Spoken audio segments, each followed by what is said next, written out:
அனைவருக்கும் வணக்கம். இன்னைக்கு நம்ம இந்திய குரலின் அறிவும் தெளிவும் நிகழ்ச்சி மூலமாக அறியவும் தெளியவும் போகிறது என்னன்னா, ஒரு மனிதனுடைய பேராசையும் அவனுடைய அதிபுத்திசாலித்தனமும் எந்த அளவுக்கு அழிவை தரும் என்கிறதும், நம்மளுடைய திறமையும் திறனையும் குறுக்கு வழியில் பயன்படுத்தி நாம் மிக சீக்கிரத்தில் பெரிய ஆள் ஆவதற்கு முனைந்தால் அது எந்த அளவு நம்மளை இல்லாமல் செய்துவிடும், அழித்துவிடும் என்கிறதை பற்றி தான் இன்னைக்கு தெளிவாக பார்க்க போகிறோம். 1990களில் சுமார் 4000 5000 கோடி, இன்றைய காலகட்டத்தை கணக்குப்படி சுமார் 25,000 2.5 லட்சம் கோடி அளவிலான தொகையை ஸ்கேம் மூலம் ஈட்டி பெரும் புகழில் இருந்த ஒருவன் இடிந்து அழிந்து காணாமல் போன கதை பற்றி தான் நம்ம இன்னைக்கு பார்க்க போகிறோம். அந்த கதாநாயகன் யாருன்னு பார்த்தீங்கன்னா, ஹர்ஷத் சாந்திலால் மேத்தா.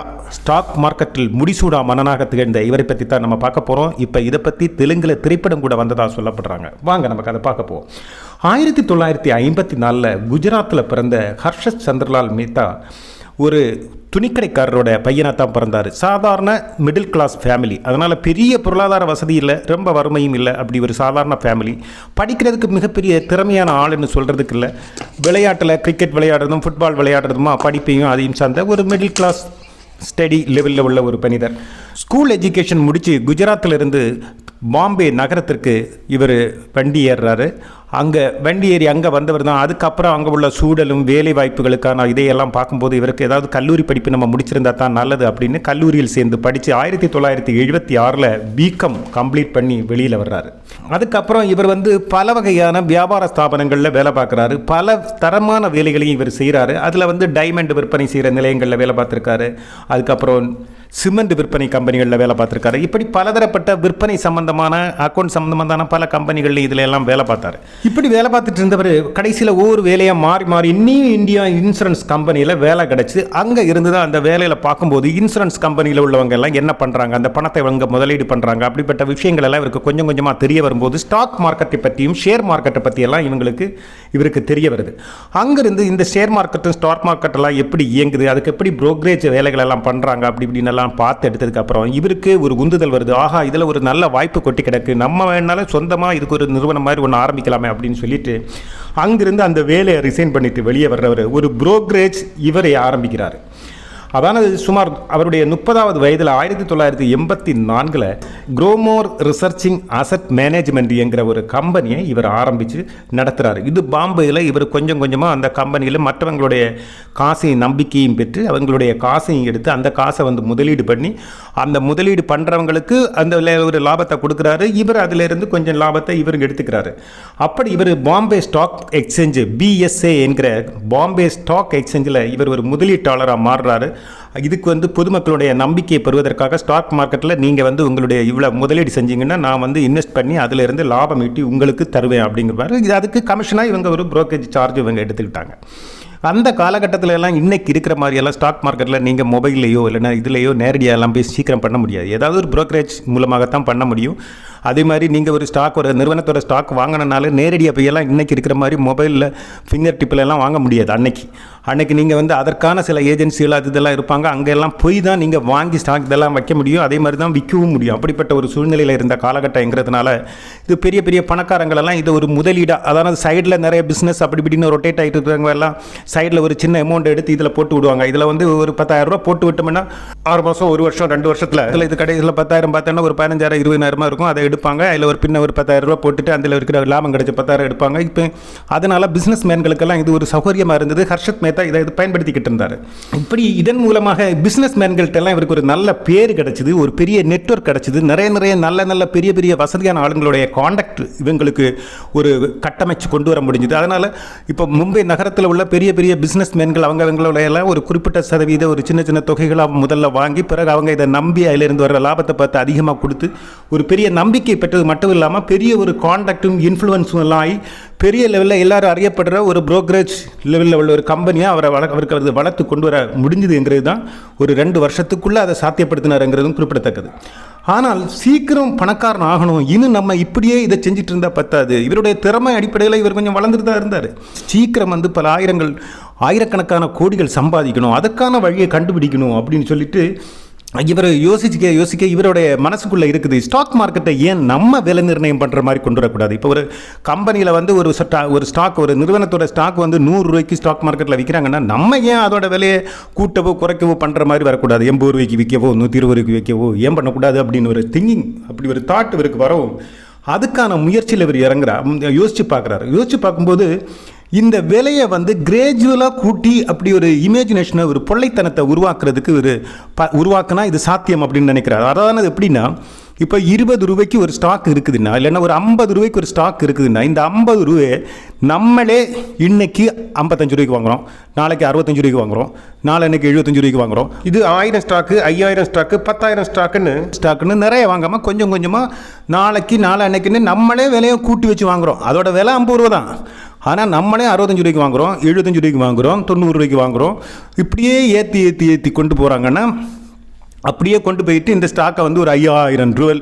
அப்போ என்ன பண்ணுவாங்க, இப்படி ஏறிட்டு வரும்போது இந்த ஸ்டாக் மார்க்கெட்டோட லெவலில் இந்த பத்திரிகையிலையோ ஊடகங்கள்லையோ மற்றபடி உள்ள அதுக்கான பத்திரிகைகள் எல்லாம் பார்க்கும்போது இந்த ஸ்டாக் வந்து ஏறிக்கிட்டே இருக்கு அப்படின்னு சொல்லும்போது இந்த இன்வெஸ்ட் பண்ணுறவங்க என்ன பண்ணுவாங்க, 75 ரூபாய்க்கு விற்கும்போது அதை 90 ரூபாய்க்கு வாங்க முன்வருவாங்க, 90 ரூபாய்க்கு விற்கும்போது அதை 100 ரூபாய்க்கு வாங்க. ஏன்னா இது ஏறிக்கிட்டே இருக்குது, கட்டாயம் இது ஏறும் அப்படின்னு சொல்லிட்டு வரும்போது அப்போ மற்றவங்களை வந்து அதை கவனத்தை ஈர்த்து அவங்கள இதே விலைக்கு அதிக விலை கொடுத்து வாங்க வைக்கிற ஒரு தூண்டுதலை உருவாக்கி இதை இப்படியே ஸ்டெப் பை ஸ்டெப்பாக விலை ஏற்றி இவங்க தான் 50 100ன்னு விலை கூட்டி வாங்கும்போது இதோட விலை இன்க்ரீஸ் ஆகும். விலை கூட்டும்போது மற்றவங்களும் இது இன்க்ரீஸ் ஆகிட்டே போகுதுன்னு சொல்லிட்டு மற்றவங்களும் இந்த அதிக விலை கொடுத்து வாங்குவாங்க. இப்படி வாங்கி மற்றவங்களை தூண்டி கிட்டத்தட்ட ஒரு 2000-3000 லெவலில் போனதும் கடைசியில் அவருக்கு ஓகே இது போதும் அப்படின்னது. இவர்கிட்ட இப்படி கொஞ்சம் கொஞ்சமாக இவர் இவ்வளவு நாளும் வாங்கினது, அதாவது 20 ரூபாயிலேருந்து அவர் வாங்க ஆரம்பித்தது, இப்போ அவர்கிட்ட வந்து ஒரு 10,000 15,000 ஸ்டாக் இருக்குன்னா இதை எல்லாத்தையும் கொண்டு வந்து இப்போ இதோட விலையும் ஒரு 3000 ரூபா இருக்கும். அப்போ கொண்டு வந்து இதை விற்றுருவார். அவருக்கு 3000 ரூபா வச்சு எல்லா ஸ்டாக்குக்கும் காசு கிடச்சிரும். கிடைக்கும்போது இதோடைய உண்மையான விலை என்ன, அதனுடைய உண்மையான லாபம் ஈட்டும் திறன் அந்த நிறுவனத்துக்கு 50 ரூபா தான். இதோட உண்மையான விலை என்னென்னா 50 ரூபா.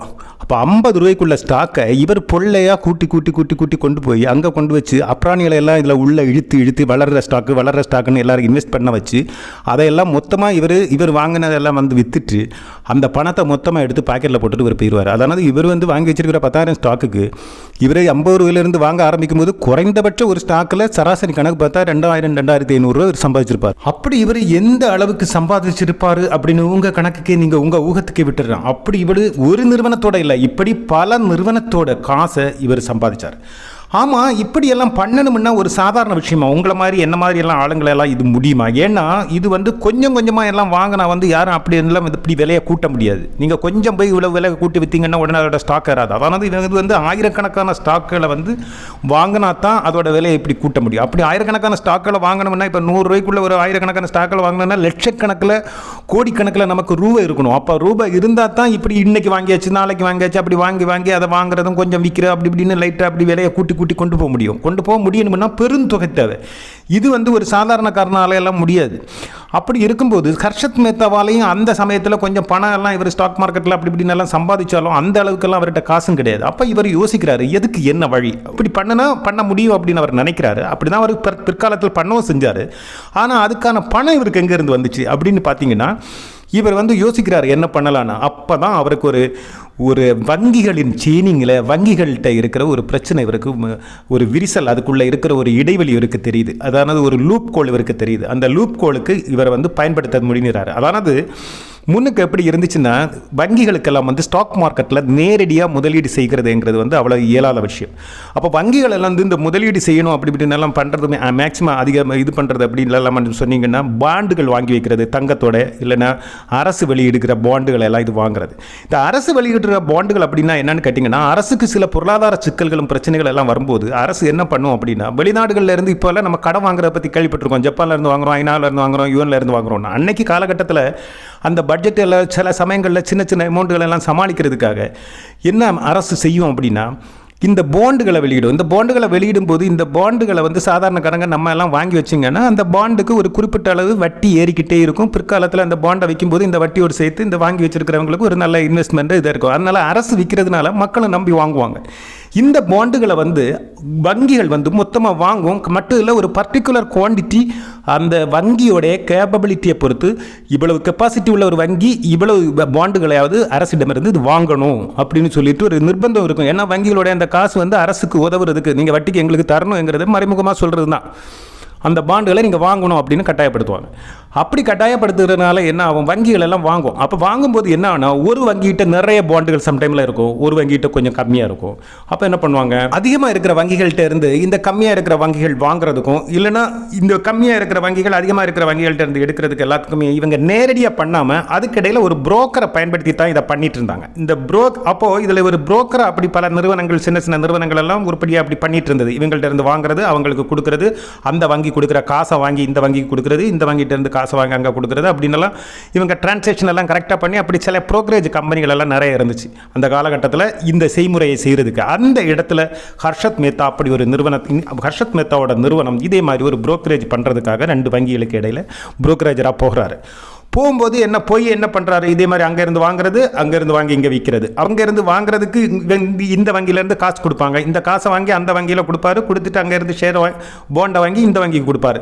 அப்போ இப்படியெல்லாம் பண்ணிட்டு இருக்கும்போது இவர் இதில் தான் ஒரு லூப் கோல். எப்படின்னா இவர் என்ன பண்ணார் அப்படின்னா, இந்த போண்டுக்காக வாங்குறதுக்காக ஒரு வங்கி காசு இவர்கிட்ட கொடுக்கும் இல்லையா, அந்த காசை இவர் என்ன பண்ணுவாருன்னா, முதல்ல சொன்ன ஸ்கேம் பண்ணுறதுக்காக பல ஆயிரக்கணக்கான கோடியை வந்து, அல்லது நூற்றுக்கணக்கான கோடிகளை வந்து இவர் வந்து இந்த ஷேர் மார்க்கெட்டில் ஏதாவது ஒரு ஷேரை இப்படி பம்ப் பண்ணி, அதாவது போலித்தனமாக பொள்ளையாக அதோடைய விலையை கூட்டி இது பண்ணுறதுக்காக இவர் வந்து இதை பயன்படுத்திட்டு என்ன பண்ணுவார், ஒரு குறிப்பிட்ட இடைவெளி, இப்போ ஒரு 15 நாள் 20 நாள் 25 நாளில் அந்த ஷேரை வந்து பூம் பண்ணி பண்ணி பண்ணி பண்ணி பண்ணி மேலே கொண்டு வந்துட்டு திடீர்னு எல்லாத்தையும் மொத்தமாக விற்று அந்த காசை எடுத்து அதில் இருக்கிற லாபத்தை மொத்தமாக, அதானது இவர் வந்து 25 ரூபா 50 ரூபா 100 ரூபான்னு விற்று வாங்கினதை அப்படி பூம் பண்ணி எடுத்துட்டு மொத்தமாக ஒரு பெரிய தொகைக்கு விற்றுட்டு பெரிய லாபத்தை இவர் எடுத்துட்டு அந்த அமௌண்ட்டை கொடுக்க வேண்டிய வங்கிக்கு கொடுத்து அது அந்த இதை பண்ணி கணக்கை வந்து பரிசல் பண்ணிடுவார். அப்போ அதானது இந்த வங்கிகிட்ட இருந்து வாங்கி அந்த வங்கிகிட்ட கொடுக்கறதுக்கு உள்ள இடைவெளியில் சில நாட்களில் இந்த அமௌண்ட்டை வந்து இவர் சொந்தமாக இந்த ஷேர் மார்க்கெட்டில் இந்த ஸ்கேம் பண்ணுறதுக்காக பயன்படுத்திட்டு அந்த அமௌண்ட்டை அப்படியே அந்த வங்கிக்கு கொடுத்து கிளியர் பண்ணி கணக்கை முடித்து நல்ல பிள்ளையாக இருந்துக்குவார். அப்போ இப்படி இவர் கோடி கணக்கில் சம்பாதிச்சார். ஆனால் இங்கே ஒரு விஷயம் கவனிக்க வேண்டியது, இப்படி இவர் மேலே ஏற்றிட்டு கடைசியில் இவர் மொத்தமாக விற்றுட்டு இவர் எஸ்கேப் ஆகும்போது அந்த குறிப்பிட்ட நிறுவனத்தோட ஷேரு மிகப்பெரிய அளவில் இறங்கும், வாங்க ஆள் இல்லாமல் திணறும். அப்போ இந்த ஸ்டாக் வாங்கினவங்க எல்லாம் மிகப்பெரிய நஷ்டத்தை சந்தித்தாங்க. மக்களெல்லாம் பெரிய ஷேர் மார்க்கெட்டில் பெரிய நம்பிக்கை இழக்கிற ஒரு லெவலுக்கு கூட பார்த்தாங்க, பெரிய நஷ்டத்தையும் சந்தித்தாங்க, பெரிய இழப்பெல்லாம் வந்துச்சு ஷேர் மார்க்கெட்டில். ஏன் இந்திய பொருளாதாரத்தை அது கொஞ்சம் உலுக்கிச்சுன்னா பார்த்துக்கோங்க. அப்போ இவர் இப்படி சம்பாதிச்சுட்டு இருந்ததோட இவர் கொஞ்சமாவது சரி இப்போவே நம்ம ஆயிரக்கணக்கான நூற்றுக்கணக்கான கோடிகள் சம்பாதிச்சுட்டு இருக்கிறோம், பேசாமல் இருந்திருக்கலாம். மனுஷனுடைய பேராசை விட்டுச்சா என்ன, அவருக்கு நல்ல புத்திசாலித்தனமும் இருந்தது. ஆனால் அந்த புத்திசாலித்தனத்தையும் பேராசையும் அடுத்தவனை அழித்து மறுபடியும் நம்ம வளரணும் அப்படிங்கிறது மென்டாலிட்டிலே இருந்ததுனால இவர் அடுத்து என்ன நினைச்சாருன்னா, அதாவது ஒரு வங்கி இந்த வங்கியிலேருந்து அந்த வங்கியிலேருந்து பாண்டு வாங்குறதுக்கு ரெசிப்ட் காசு அப்படின்னு கொடுக்கும்போது ஒரு கேரண்டியாக அவங்க இடையில பணத்துக்கு கேரண்டியாக ரெசிப்ட் கொடுத்துட்டு இருந்தாங்க. அப்போ அந்த ரெசிப்ட் இவர் உடனே யோசிச்சார், எதுக்கு நம்ம வந்து அங்கே என்கிட்ட 200 இருக்குது, 200 ஷேருக்குள்ள காசை தாண்டி இந்த வங்கிக்கு அந்த வங்கிகிட்ட இருந்து வாங்கி இந்த வங்கிகிட்ட கொண்டு வந்து கொடுக்கணும், அந்த வங்கிகிட்ட ஒரு 200 பாண்டு அதிகம் இருக்குது அப்படின்னு நம்மளே ஒரு ரெசிப்டை உருவாக்கி இந்த வங்கிகிட்ட போலியாக கொடுத்து அந்த காசை வாங்கி இந்த ஷேர் மார்க்கெட்டில் போட்டு எல்லாம் பண்ணிட்டு பிறகு அந்த வங்கியில் இருந்து தரல அப்படின்னு சொல்லிட்டு இந்த காசை வேணா திருப்பி கொடுக்கலாம், இல்லைன்னா இதை திருப்பி கொடுக்கலாம். நம்ம எதுக்கு வந்து அந்த வங்கிகிட்ட இருந்தால் தான் இவனுக்கு வாங்கி கொடுக்கணும்னு கிடையாது. இல்லை, அந்த வங்கிகிட்ட இன்னொரு வங்கியில் இருக்கிற மாதிரி காமிச்சு போலித்தனமாக ரெசிப்டுகளை உருவாக்கி இவங்களுக்கு காமிச்சு இவங்கள்ட்ட இருந்து அமௌண்ட்டை வாங்கி நம்ம வந்து ஷேர் மார்க்கெட்டில் இன்வெஸ்ட் பண்ணிட்டு கடைசியில் அந்த வங்கியில் இருந்து அவங்க விற்கலை, இல்லைன்னா அவங்கள்ட்ட இப்போ அவங்க விற்கிற மாதிரி ஐடியா இல்லை, இல்லைன்னா வேறு ஏதோ ஒரு பிரச்சனையை சொல்லி இந்த காசை மறுபடியும் இந்த ஷேரை எல்லாம் விற்கும்போது திருப்பி கொடுத்தாலும் போதுமே அப்படிங்கிற ஒரு லெவலில் வந்து பெருந்தொகைகளை இவங்க வந்து வங்கிகளுக்குள்ளே இது பண்ண ஆரம்பித்தார். மட்டும் இல்லை, இந்த ரெசிப்ட் இதெல்லாம் சீலு மற்றபடி விஷயங்களை எல்லாம் பண்ணுறதுக்கு மும்பையில் உள்ள 2 சின்ன வங்கிகளும் இவங்களுக்கு இந்த போலித்தனமாக உருவாக்குறதுக்கு சப்போர்ட் பண்ணாங்க. அந்த 2 வங்கிகளும் இவங்களுக்கு உதவி அவங்களும் இதில் இருந்து ஒரு ஷேரை அடைக்கிறதுக்கு இது பண்ணி இவர் வந்து அதானது வங்கிகள் செயினிங் ஆஃப் பேங்க் சிஸ்டத்திலேயே ஒரு பெரிய ஒரு ஸ்கேம் மாதிரி இவர் வந்து பெரிய அந்த அதில் இருந்த சின்ன லூப் ஹோல்களை அதில் இருந்த ஓட்டைகளை எல்லாம் அவர் பயங்கரமாக பயன்படுத்தி புகுந்து விளையாடினார். இதனால் வங்கிகளுடைய பொருளாதாரமே பாதிக்கிற அளவுக்கு போயிருந்துச்சு. இப்படி இவர் இதில் வந்து கோடிக்கணக்காக சம்பாதிச்சுட்டு இருக்கும்போது தான் ஒரு ஆர்டிக்கிள் வருது.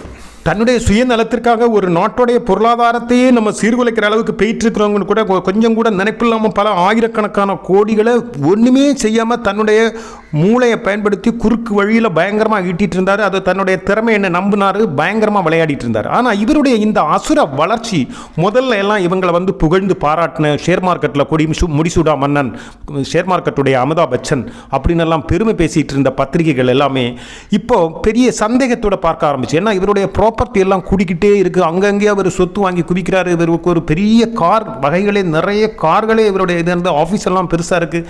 திடீர்னு இவ்வளவு பெரிய வளர்ச்சி எப்படி வந்துச்சுன்னு பலரும் சந்தேகப்படத்தானே செய்வாங்க. இப்போ அப்படி இருக்கும்போது இந்த வளர்ச்சி வந்து பலருடைய கண்ணை உறுத்தி இருக்கும் இல்லையா. அப்போ வந்து ஒரு சிலர் வந்து இவருடைய நதிமூலம் ரிஷிமூலம் நோண்ட ஆரம்பித்து அப்படியே நடக்கிற வேலையில் தான். ஆனால் இவரோ நம்மளுடைய வங்கி சங்கிலி அமைப்பையும் அல்லது அதனுடைய சிஸ்டத்தையே குழப்பி, ஷேர் மார்க்கெட்டோட சிஸ்டத்தை குழப்பி தன்னுடைய சுயநலத்திற்காக கோடிக்கணக்காக சம்பாதிச்சு பெரிய அளவில் வளர்ந்துட்டு இருந்தாங்க. அப்போது இந்த நேரத்தில் வந்த பல இவருடைய நதிமூல ரிஷிமூல நோண்டனங்களில் மிக முக்கியமானவர் தான் சுஜிதா தல்வால் என்கிற நம்மளுடைய டைம்ஸ் ஆஃப் இந்தியாவில் அன்னைக்கு நிருபராக வேலை பார்த்த ஒரு பெண்மணி. இவங்க இந்த ஒவ்வொரு வங்கியிலையும் போய் இவங்க எப்படி தான் இந்த வங்கியில் புரோக்கராக செயல்படுறாங்க, இப்படி இதற்காக என்ன இவங்க பண்ணுறாங்க, எவ்வளவு முதலீடு செய்கிறாங்க, இவங்க ஷேர் மார்க்கெட்டில் எப்படி முதலீடு செய்கிறாங்கிறத சத்தம் இல்லாமல் இவர் ஒவ்வொரு வங்கியிலையும் ஒவ்வொரு அதிகாரிகள் ஒவ்வொரு நிலையிலையும் இதுக்காக மெனக்கெட்டு பெரிய ஒரு சர்ச்சிங் எல்லாம் ஒரு புலனாய்வே செஞ்சாங்கன்னு கூட சொல்லலாம். அந்த அளவுக்கு பண்ணி மிக தெளிவான ஆதாரத்தோட 1992 ஏப்ரலில் ஒரு பெரிய ஆர்டிக்கிள், அதாவது ஒரு கட்டுரையை வெளியிட்டாங்க. இந்த கட்டுரை வெளிவந்த மறுநாளே இந்திய ஷேர் மார்க்கெட்லேயும் சரி, இந்திய வங்கி சங்கிலிகளிலேயும் சரி மிகப்பெரிய ஒரு தாக்கத்தையும் மிகப்பெரிய அதிர்வலைகளையும் அது உருவாக்கிச்சு. ஷேர் மார்க்கெட் மறுநாளில் இருந்து வெகு சீக்கிரமாக குறைய ஆரம்பிச்சது. மக்கள் எல்லாம் பயப்பட ஆரம்பித்தாங்க. அதானது ஹர்ஷத் மேத்தா இப்படி போலித்தனமாக எந்தெந்த கம்பெனியோட எந்தெந்த நிறுவனங்களுடைய ஷேர்களை எல்லாம் இப்படி போலித்தனமாக கூட்டி வச்சிருக்கிறாருன்னு தெரியாதுங்கிற பயத்தில் தாங்கள் வாங்கி வச்சிருந்த ஷேர் மார்க்கெட் விஷயங்களை எல்லாத்தையுமே கொண்டு வந்து கடகடா விற்க ஆரம்பித்தாங்க. விற்க ஆரம்பிக்கும் போது அதிக அளவுக்கு மீறி ஆளுகள் விற்க வரும்போது என்ன நடக்கும், அதோடைய உண்மையான விலை கூட கிடைக்காம அதை விட கூட கீழே இறங்கி போயிடும் இல்லையா. இப்படி நிறைய நிறுவனங்களுடைய ஷேர் மார்க்கெட், அதான ஷேர்கள் வந்து பங்கு சந்தைகளை வந்து மிக குறைந்த விலையில் விற்று தள்ளினாங்க. மக்கள் வந்து பயந்தாங்க. கிடைக்கிற வரைக்கும் கிடைக்கட்டும், இவன் வந்து 50 ரூபா ஷேரை வந்து 5000 ரூபாய்க்கு ஏற்றி வச்சிருக்கிற நம்பர் அப்படின்னு எல்லாம் வந்து செய்திகள் எல்லாம் வரவும் விற்க ஆரம்பித்தது. ஏன் ஹர்ஷத் மேத்தாவே எதிர்பார்க்காம நிறைய பல ஆயிரக்கணக்கான 10000கணக்கான லட்சக்கணக்கான ஷேர்களை பல நிறுவனங்கள்ட்ட இருந்து இதே மாதிரி பொள்ளைத்தனமாக வாங்கி வச்சிருந்தார். அந்த ஷேர்களும் இதே மாதிரி அதோடைய உண்மையான விலையையும் தாண்டி அது கீழே இறங்குற மாதிரி போகவும் இவரும் பெரிய ஆயிரக்கணக்கான லட்சக்கணக்கான கோடிகளை, பல ஆயிரக்கணக்கான கோடிகளை இவரும் இழந்தார். அப்படி எதிர்பார்க்காம இந்த ஒரு கட்டுரை ஒரு பத்திரிகையாளர் செய்த ஒரு அவங்களுடைய கடமை அல்லது அவங்களுடைய தர்மம், ஒரு பத்திரிகை எப்படி இருக்கணும் அப்படின்னு இந்த பொதுமக்கள் இல்லைன்னா எவ்வளோ இழந்திருப்பாங்கன்னு யோசிச்சு பாருங்க. அவங்களை செய்த ஒரு கடமை மொத்தத்தில் வந்து அந்த டைமில் வந்து பொருளாதாரத்தை பிடிச்சு உழுக்கினாலும் இது மிகப்பெரிய ஒரு சீரமைப்பை உருவாக்குறதுக்கு உதவியாக இருந்துச்சுன்னு சொல்லலாம். அந்த அளவு இந்த பொருளாதாரத்தில் ஷேர் மார்க்கெட்டெல்லாம் விழவும் ஹர்ஷத் மேத்தாவும் பெரிய பொருளாதார சிக்கலில் வந்ததும் ஏற்கனவே இவங்க வங்கிகளில் இவர் ரெசிப்ட் அது இதுன்னு கொடுத்து வாங்கின அமௌண்ட் எல்லாம் இருக்கு இல்லையா, அந்த அமௌண்ட் எல்லாம் வங்கிகளில் வந்து நீங்கள் கொடுத்த ரெசிப்ட் எல்லாம் உண்மைதானே, அந்த ரெசிப்ட்டுக்கு நீங்கள் எங்கள்கிட்ட இருந்து வாங்கின காசுங்க, அந்த காசை கொடுங்க அப்படின்னு எல்லாம் கேட்க ஆரம்பித்தாங்க. அதனால் இவங்களுக்கு கிட்ட இந்த ஆளுக்கு ஏற்கனவே நஷ்டத்தில் இருந்ததுனால அவங்க வங்கிகள்கிட்ட இருந்து வாங்கி மறைச்சு போட்ட காசு அத்தனையும் போயிடுச்சு. 3000 இருந்ததெல்லாம் 30 ரூபாய்க்கு கீழே வந்ததும் உடனே இவருக்கு சமாளிக்க முடியாமல் இவர் அதாவது அதுக்கு அதோடைய தாக்கம் எப்படி இருந்திருக்குன்னா, ஃபார் எக்ஸாம்பிள் ஒன்று சொல்லணும்னா, ஏசிசி என்கிற ஒரு நிறுவனத்தோட 200 ரூபா ஷேரை வந்து இவர் 9000 ரூபாய்க்கு உயர்த்தி இருந்தார். அப்போ நீங்கள் யோசிச்சு பாருங்கள், இவர் முதல்ல வாங்கின ஒரு பர்டிகுலர் குவான்டிட்டி ஷேருக்கு 8800 கோடி லாபம். அடுத்து இவர் மறுநாள் 200-300 ரூபாய்க்கு வாங்கும்போது அது 8700 ரூபா லாபம். இப்படி இவர் இவ்வளவு கொண்டு போயிட்டு 9000 ரூபாய்க்கு விற்று பணம் சம்பாதிச்சாருன்னா அந்த 9000 ரூபாய்க்கு வாங்கினவங்களோட நிலைமை என்ன ஆயிருக்குன்னு பாருங்கள். மறுபடியும் சீக்கிரமே அது 200 ரூபாய்க்கு வந்திருக்கும். ஆக இந்த அளவு மிகப்பெரிய ஒரு வஞ்சனை இல்லைனா சதி, மிக கொடூரமான செயல்பாடு இது. ஏழை பழங்களில் இதே மாதிரி ஸ்டாக் மார்க்கெட்டில் இன்வெஸ்ட் பண்ணாங்கலாம் அந்த டைமில் படுபாதாளத்தில் பெரிய நஷ்டத்தை சந்தித்தாங்க. பெரிய நம்பிக்கையின்மையும் கூட ஏற்படுத்திச்சு. இதனால் பெரிய ப்ராப்ளம் வந்துச்சு. அதனால் இந்த லேடி செஞ்சது வந்து உண்மையிலே சொன்னால் இந்திய பொருளாதாரத்துக்கு மிகப்பெரிய உதவி செஞ்சாங்க. ஒரு ரிப்போர்ட்டராக, ஒரு பத்திரிகையாளராக அவங்களுடைய தர்மத்தை காட்டினாங்கன்னு சொல்லலாம். ஆனால் இது ஹர்ஷத் மேத்தாவை பல சிக்க வச்சு வங்கிகளுக்கு காசை திருப்பி கொடுக்க முடியாமல் இவர் மேலே சுமார் 600 சிவில் கேஸுகளும் 70க்கும் மேற்பட்ட கிரிமினல் கேஸுகளும் இவர் மேலே பாஞ்சுது. இவரால் தற்கொலை பண்ணது, ஷேர் மார்க்கெட் போனதுனால பல பிரச்சனைகள் வந்தது, இவர் செஞ்ச இதனால் அந்த டைமில் மிகப்பெரிய இழப்புகளும் தற்கொலைகள் எல்லாம் நடந்தது. இன்வெஸ்ட் பண்ண பைசா எல்லாம் வேஸ்ட்டாக போயிடுச்சு அப்படின்னு. இப்படி 1992 நவம்பர் ஆனபோது சிபிஐ இவரை அரெஸ்ட் பண்ணுறாங்க. சிபிஐ அரெஸ்ட் பண்ணி இவருடைய சொத்துக்களை எல்லாம் வந்து அரசு வந்து கையகப்படுத்தி அரசு வந்து இவங்க இது பண்ணி வச்சுருக்கிறாங்க, ஹோல்டு பண்ணி வச்சுட்டு வழக்கு நீதிமன்றங்களில் நடக்கிறது. சுமார் 9 வருடம் இந்த கேஸ் நடந்துக்கிட்டே இருக்குது. அப்போ எந்த தீர்வும் ஒரு முடிவும் வராமல் கேஸ் இழுத்தடிச்சுக்கிட்டே போகுது. 2001 டிசம்பர் 31 திடீர்னு ஒரு நியூஸ் வருது, கார்டியாக் அரஸ்ட்னால அந்த ஹர்ஷத் மேத்தா அவர்கள் ஜெயிலேயே இறந்துட்டார் அப்படின்னு. கிட்டத்தட்ட 9 வருஷம் ஜெயிலில் இருந்து ஜெயிலே அவர் இறந்து போகிறாரு. அப்போ அவருடைய வயது வந்து 47 தான். நம்முடைய வங்கி நடைமுறைகளில் இருந்த குறைபாடுகளை எல்லாம் சரியாக பயன்படுத்தி தன்னுடைய புத்திசாலித்தனத்தை இது பண்ணித்தான் இவர் பண்ணார். ஆனால் இந்த புத்திசாலித்தனத்தை நேர்வழியில் பயன்படுத்தி நேர்வழியை அவர் சம்பாதிச்சிருந்ததுன்னா இவருடைய திறமைக்கு முதல்ல ஆரம்ப கட்டத்தில் அப்படி தான் அவர் செயல்பட்டார். அதை வந்து அதிலேயே அவர் இந்த காலகட்டத்தில் நிறைய எவ்வளவோ சம்பாதிச்சு நல்ல லெவலில் போயிருக்கலாம். ஆனால் இவருக்கு ஸ்கேம் வேலைகளை எல்லாம் பண்ணி கடைசியில் அதுக்கு மேலே பிறகு போலியாக ரெசிப்ட் அடித்து இப்படி வங்கிகளை ஏமாற்றி பெரிய பிரச்சனைக்கு போனார். உண்மையாக உழைச்ச அந்த புத்திசாலித்தனத்தை பயன்படுத்தி இருந்தால் எங்கேயோ போயிருக்கலாம். அதே நேரத்தில் எவ்வளவு பெரிய புத்திசாலியாக இருந்தாலும் தவறான வழியில் குறுக்கு வழியில் பணம் சம்பாதிக்கிறதுக்கு நம்மளுடைய புத்திசாலித்தனத்தை பயன்படுத்திட்டு போனோம்னா அது ஒரு நாள் இல்லை ஒரு நாள் நம்ம பாதிக்கத்தான் செய்யும். இவ்வளவு ஏழைங்கெல்லாம் அந்த காலத்தில் முதலீடு செய்து பெரிய நஷ்டத்தை சந்தித்தாங்க. அவங்களுடைய சாபம் கண்ணீரெல்லாம் யாரையும் சும்மா விடாது. ஹர்ஷத் மேத்தாவையும் சும்மா விடவே இல்லை. அதனால் நம்மளுடைய புத்திசாலித்தனத்தை நேர்வழியில் பயன்படுத்தி நேரான வழியில் முன்னேறுவோம்.